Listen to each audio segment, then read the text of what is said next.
Hi there. What's going on? This board right here. Great stuff. And we get to be Cochise. That's a big deal. In my opinion. Like I said, right behind Ajax, Cochise is my favorite warrior. This board's pretty cool right here. You know, we already finished all the big shit with Virgil is all done. The Warriors own all of Coney now. East and West Coney. It's all theirs. Cyrus's mission is coming up. The movie starts 3 boards from now. So this, everything now, is building right up to the movie. Cleon sent 2 of his warriors up to scout in Pelham to try to find out. The Warriors aren't on the Riffs network yet. The Riffs are the biggest gang in New York. The Warriors want to get on their network. And they're building up their rep. They've been building up their rep this whole time. And so anyway, somebody kills a police officer up there, so the police are coming down hard on anybody wearing colors, anybody that's a gang. So we're going up to try to find our boys. Something happened to them, we got no word. Going into Pelham. Pelham, New York is directly above the Bronx. And it's one of the first suburbs. Oh yeah, somebody kills a police officer, causes all this trouble. Guess who it was? Guess who the troublemaker was that got everybody involved in all this shit? This fucking deranged lunatic right here. Boom. I'm having a good time. This fucking guy. Anyway, Pelham was one of the first suburbs in New York City, and actually a really nice neighborhood from what I understand. But we got to go up and save our boys.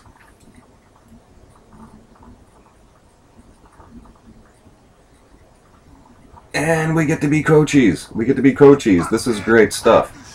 I always wondered when I was a kid, the thing that I liked about him, but not only was he cool, but the clothes that he wore differentiated him and made him stand out completely different. He didn't just have the vest. He wasn't just wearing their colors and like jeans or like corduroy jeans like everybody was wearing or whatever. See what he's wearing? You know what I mean? With the necklace and the headband and the boots and everything.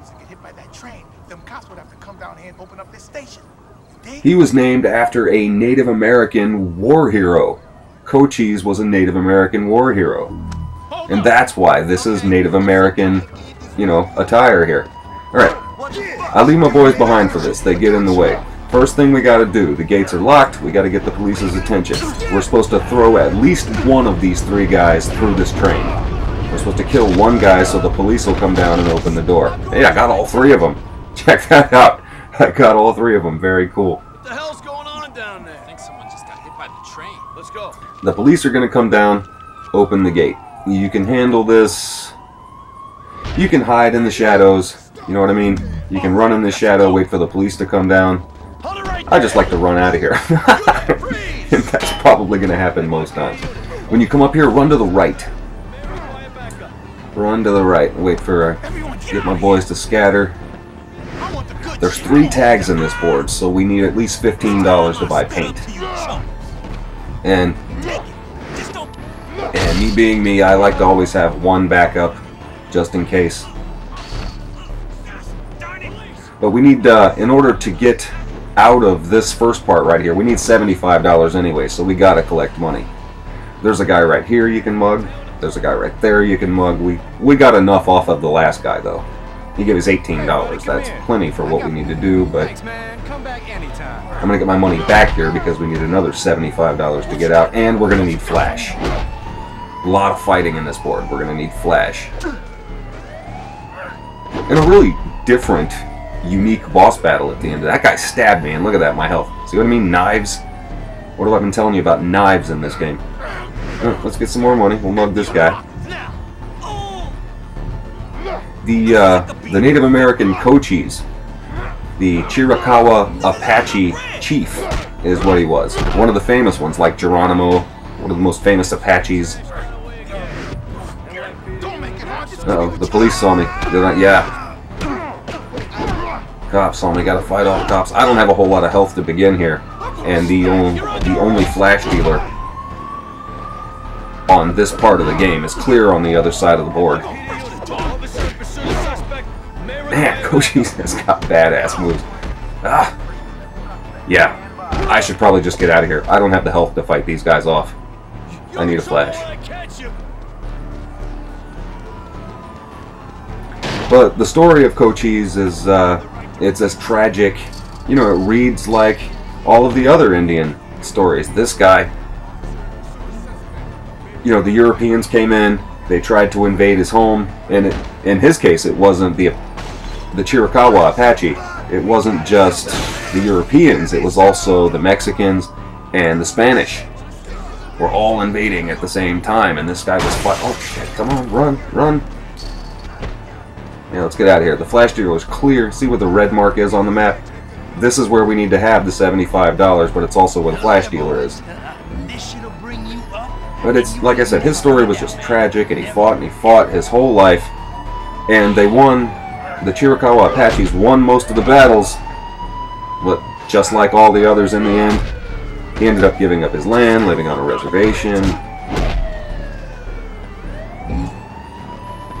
Alright, but we got our flash and we're all good. This right over here, Turnbull ACs run Pelham. And there's 3 of these. Which is good, because Cochise doesn't paint worth the shit. But we need some more money or we can't get out of here. Get another 15 bucks right here.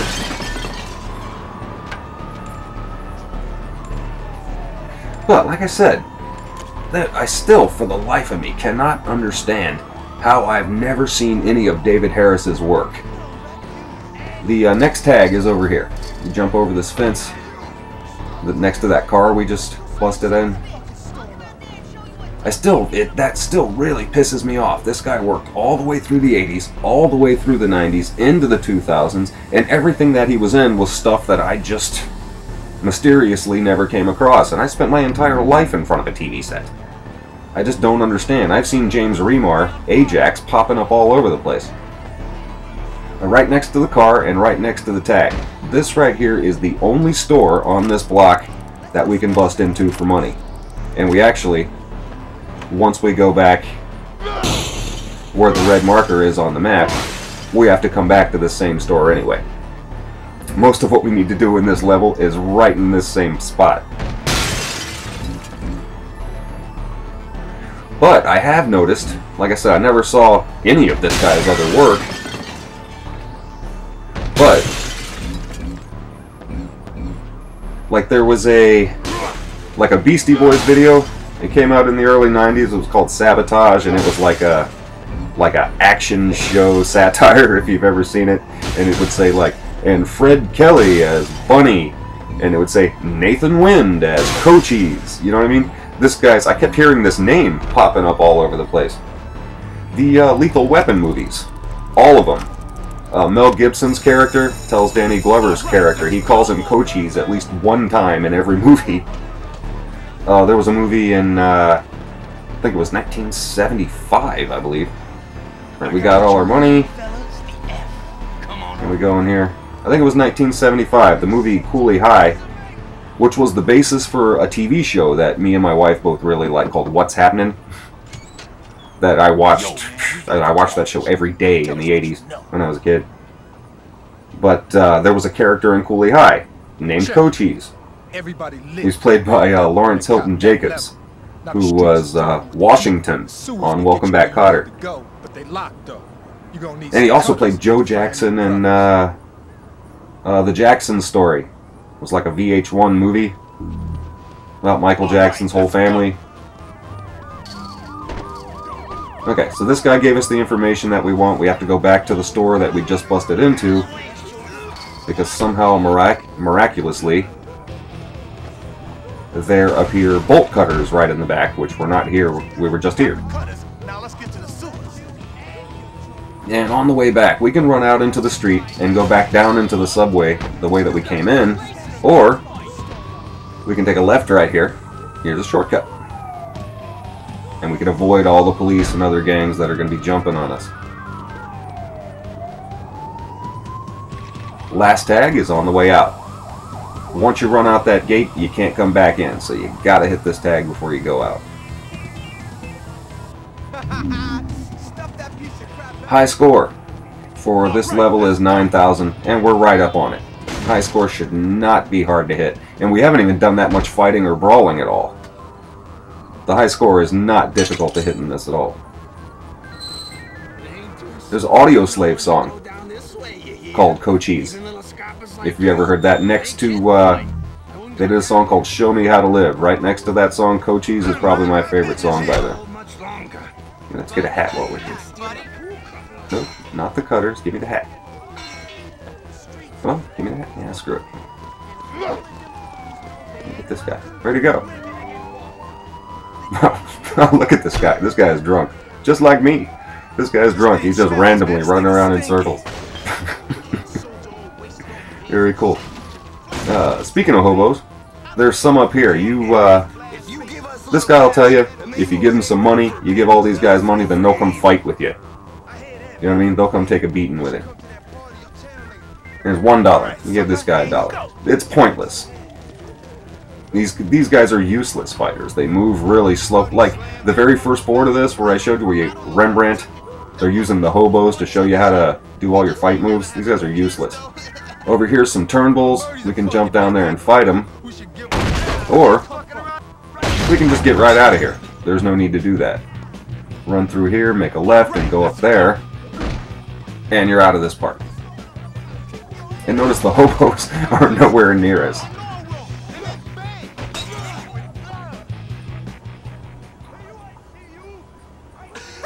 This guy right here in the wheelchair. I don't know if they ever really say if he's the leader of the Teen Bulls, but if not, he's some kind of lieutenant. He's like a big guy that they all respect. And he's the boss. He's the boss battle at the end of this. This is a really different kind of boss battle. It's cool. But I was talking about Lawrence Hilton Jacobs on Welcome Back, Kotter. And he played a guy named Washington, and his catchphrase was, "Hi there." Which is, hold on. You can go over to the left and jump out the window, but before you do, if you need it, can of flash back here. But Washington, anytime anybody would say something to him, he'd go, "Hi there." Which is probably where I got that from, now that I think about it. You know, I hadn't really thought about it before now, but that is kind of how I've opened every one of my videos. Yeah, that's pretty cool. That is probably where I stole that from. But here we go. We found our boys. We didn't find out nothing about what Cyrus got going down either. Don't worry about it. Cowboy, take Snow and Fox back to Coney. Get some soldiers down here too. So what do we do All now? right, they're hurt, so they're going to take off, and they're going to send back reinforcements. And while they're doing that, just to let you know, I'm sipping on some Rumpelmans right now, so I'm pretty warm and toasty. I don't know about y'all this Christmas season. If it's cold where you are, I'm not cold at all right now. Alright, this is their club. Obviously, you can tell the Turnbulls are a bunch of skinheads. Where the fuck is Birdie? And in 1979, there was a punk scene. This was the skinhead, you know what I mean? The entire punk scene wasn't skinheads, but the hardcore punk scene was. There was a genre of punk. That's a badass move. There was a genre of punk that was hardcore, and it was hugely skinhead. You know, like Minor Threat and bands like that.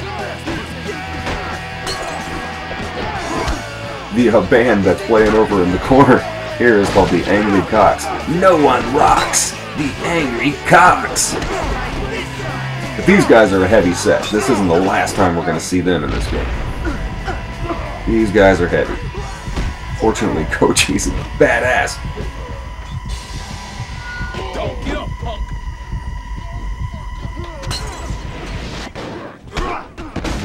And, yeah, our guys will run in there. The band keeps playing until somebody goes up there and messes with him, and it looks like our guys are already up there doing that.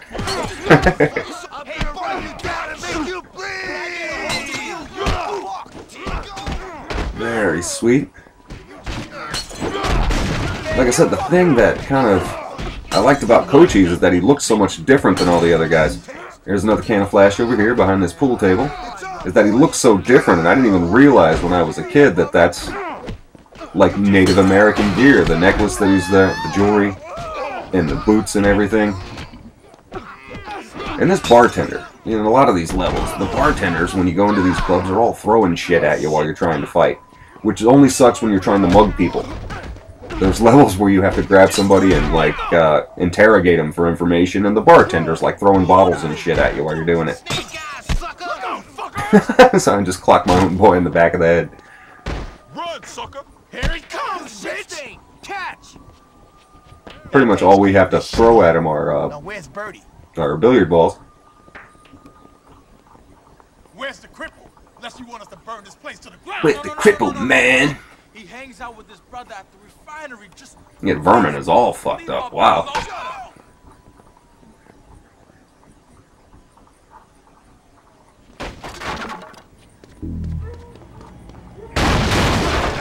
Alright, we run through here. We don't need any flash, and our health is full, so we're in good shape here. I didn't look to see what the high score is. Let's find out. High score is 9,000. We need one more guy here. Or actually, maybe not. We're only 50 points away. We might be able to get him in the boss battle, but I'm not sure. Just in case.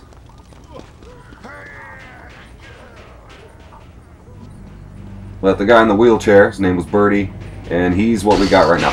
This is an interesting boss battle right here because this guy's in a wheelchair, and he's got a gun. One of only, I think, twice that you see a gun in this game. And both times you're being shot at. You don't get to use a gun. Hold on, let me sip my brew. You always do that shit. As soon as I get back, Bird, we got some shit to settle with you. Huh? What the fuck? Hey, who the hell these? So this guy, Motherfucker! he's got a 6-shooter. He's got a revolver, and he's hiding behind a fence, and he goes from one side of the fence to the other. You and your boys split up, and you're coming at him from two sides. When he's shooting at your boys, you have to tell them to scatter, or he'll kill them. When he's shooting at you, you have to tell your boys, wreck them all, or he'll kill you. So right now he's facing me. So I want to tell my guys, wreck them all.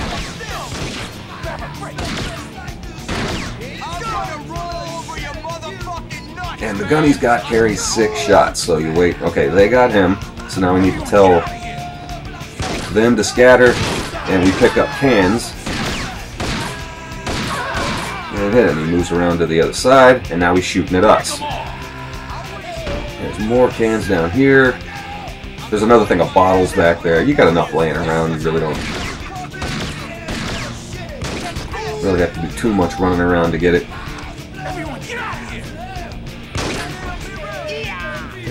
There's more up here. There we go.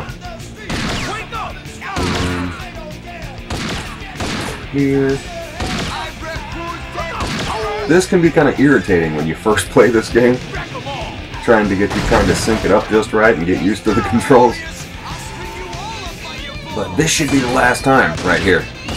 He already moved around, what, twice? Yeah, now he backs all the way up. This one you gotta aim. Gotta aim, and that's it right there. He's done. He is all finished. That's our boss battle. This is a great board. I love this board. And we do get to play as Cochise again. The next board that you play as Cochise is awesome too. It's one of the flashback levels. It's the last flashback level. Very, very cool. And another cutscene at the end. This is the end of this one. There are 2 more levels before the movie starts. And I haven't really decided if I wanted to do the flashback levels before the movie or wait till it's over. I'm leaning towards doing them before because all of them are great. All 5 of those boards, excuse me, all 4 of those boards, 5. What is the name of this outfit? Okay, yeah, maybe I should drink a little more. All 5 of those boards, I really like all of them. I'm leaning towards doing them before.